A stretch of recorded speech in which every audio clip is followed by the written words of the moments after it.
ಯುದ್ಧ ಬೇಡ ಎಂದ ಸಿದ್ದರಾಮಯ್ಯ ವಿರುದ್ಧ ವಿಪಕ್ಷ ನಾಯಕ ಆರ್ ಅಶೋಕ್ ಕಿಡಿಕಾರಿದ್ದಾರೆ. ಬೆಂಗಳೂರಿನಲ್ಲಿ ಮಾತನಾಡಿದ ಅಶೋಕ್, ನಿದ್ದೆರಾಮಯ್ಯ, ಸಿದ್ದರಾಮಯ್ಯಗೆ ಮಾನ ಮರ್ಯಾದೆ ಇದೆಯಾ?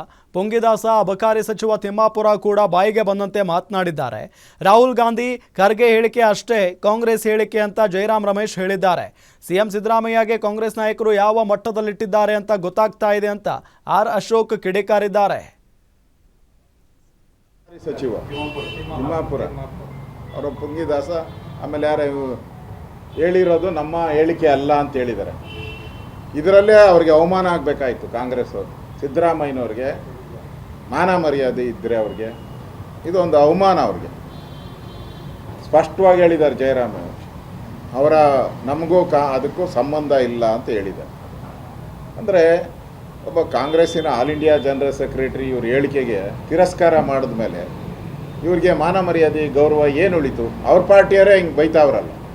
ನಮ್ಮ ಹೇಳಿಕೆ ಅಲ್ಲ, ನಾವು ಕೊಡುವಂಥದ್ದು ಮಲ್ಲಿಕಾರ್ಜುನ ಖರ್ಗೆ ಅವರು, ರಾಹುಲ್ ಗಾಂಧಿ ಅವರು ಕೊಡುವಂಥ ಹೇಳಿಕೆನೇ ಕನ್ಫರ್ಮ್. ಉಳಿದವರು ಯಾರೇ ಕೊಟ್ಟರು ಅದೆಲ್ಲ ಬೋಗಸ್ ಅಂತ ಹೇಳಿದ್ದಾರೆ. ನಮ್ಮದಲ್ಲ ಹೇಳಿಕೆ ಅಂತ. ಅಂದರೆ ಸಿದ್ದರಾಮಯ್ಯ